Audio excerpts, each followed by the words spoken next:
Well, welcome to our award luncheon today and the presentation of the Leopold Conservation Award finalists. I'm Dave Brown. I'm the new state conservationist here in Utah, and we're really pleased to be able to support the Leopold Conservation Awards and the presentation of their finalists today with these videos.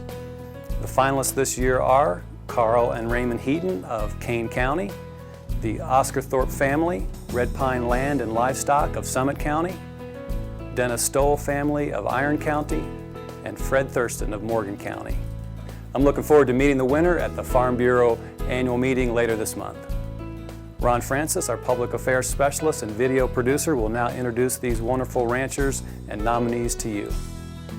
Thanks, Dave. You know, this is the 5th anniversary already of the Leopold Award here in Utah, and it's been my privilege over these past several years to do a video with each of these nominees, starting with Fred Selman's family back in 2007. Usually at this luncheon we show you a video of each of the nominees.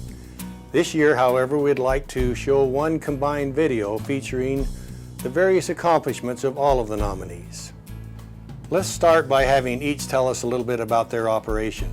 With sadness, we note the passing of Senator Dennis Stowell last spring. And so the video that you'll see from him was some that we took last year at this time. Heaton Livestock Company is mainly a cattle operation. We summer in Utah, here in Kane County around the town of Alton. In the winter we're on the Arizona Strip. We like to do our own calves because they grow well, and it gives an opportunity to market our feed that we grow at the farm, and then we can sell these in uniform lots from here. My family operates a range sheep operation, which in the summer months we have the sheep in Park City and on the forest in Wasatch County, and winter we have them on the West Desert, west of Delta on the Swayze Range. Then we have private ground in Juab County near the Little Sahara Recreation Area where we lamb them in the spring and take them in the fall. And then we have a farm in Delta, Utah, where we raise corn and alfalfa and barley. And we also have a feedlot there where we finish our lambs and feed our ewe lambs in the winter. And then in Park City we have several farms where we raise alfalfa and oats. We raise 3 different crops. We have mother cows with calves. We don't background them, we sell them off their mothers. We also have sheep, about 1,000 head of sheep we run on the mountain in the summer, and the cattle run on the mountain. They come down in the valley here in the winter. We have a number of permits that we use also. And then the third part of the operation is the cropland. We farm about 1,000 acres of alfalfa hay. We are located in Morgan County where the Weber River and East Canyon Creek joins together. We run a cow-calf operation. We bring our calves in the fall, and normally we feed them through till the last of March or into April, depends on how they've done and what the market is. We're also, besides our cows and calves, we're in the mink business. I own about 500 females. I got a grandson that's going in the business. He started out with 100 females.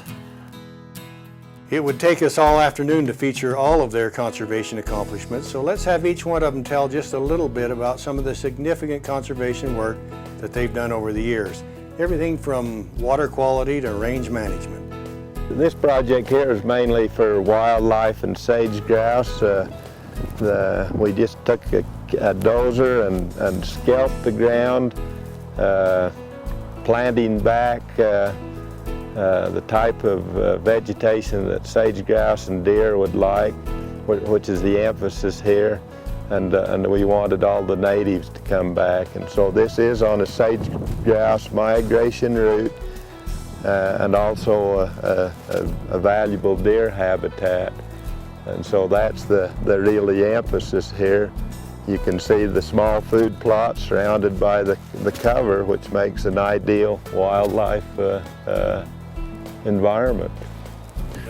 We felt real challenges. We're in an area that's has one of the highest growth rates in the country, and we've been surrounded by houses and homes and people that don't have any idea of agriculture. So there's been a lot of pressure to sell, to develop, and all this, but we want to take care of the land, we want to preserve the land, we want to make it available for our kids and their kids, and we want to continue to farm.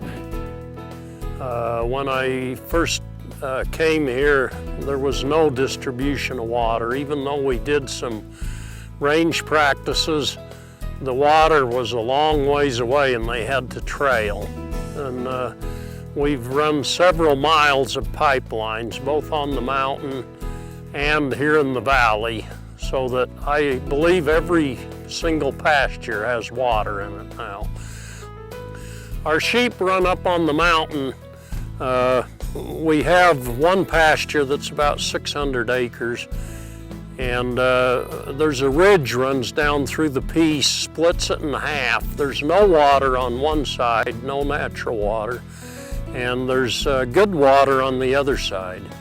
And one of the projects I undertook was to collect that water on the one side out of a good spring into a 15,000 gallon tank, pump it up 420 feet into another tank, and then distribute it on the other side of the mountain.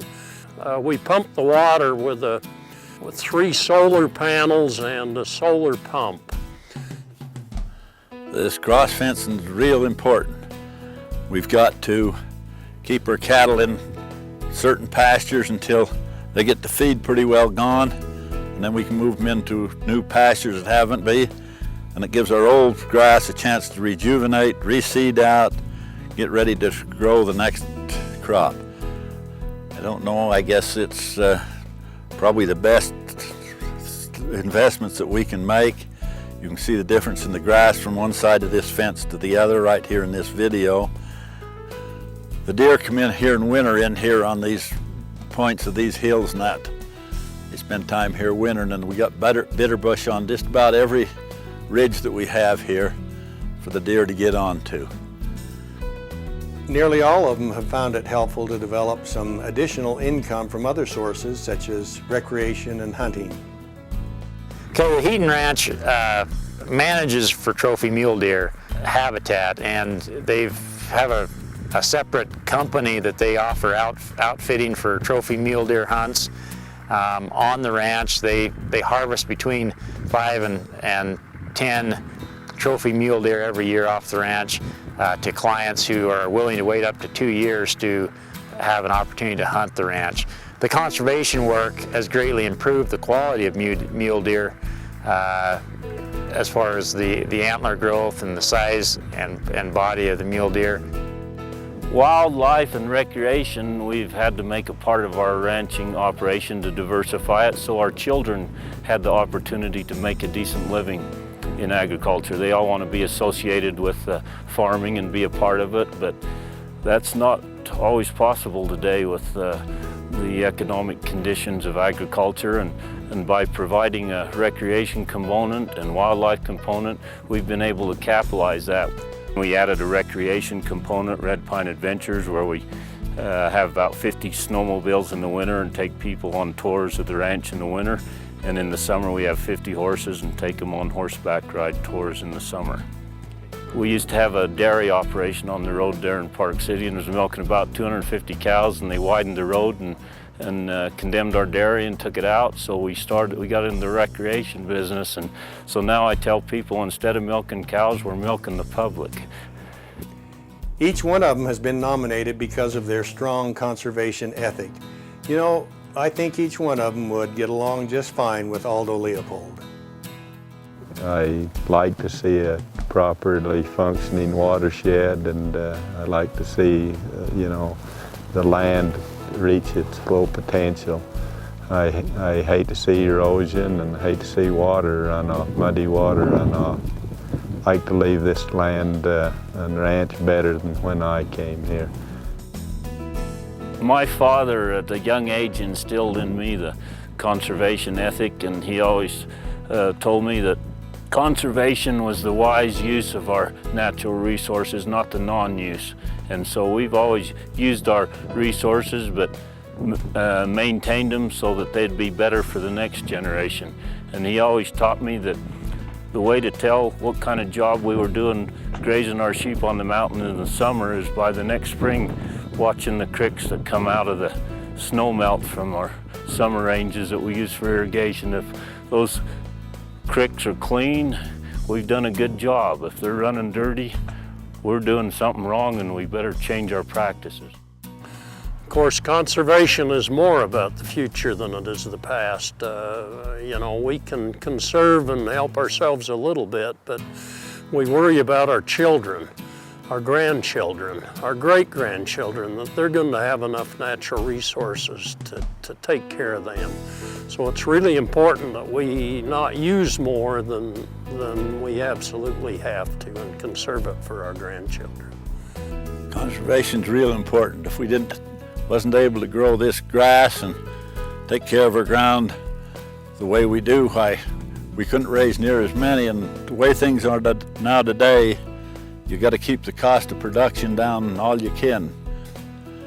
We have to just make it produce. We're living in a world now where one farmer produces enough feed for 25, 30, 40, 50 people, where years ago it was not quite that way.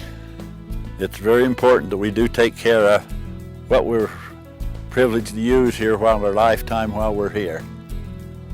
A fine group of conservationists. I suppose it's a trite statement, but they are all winners. Congratulations.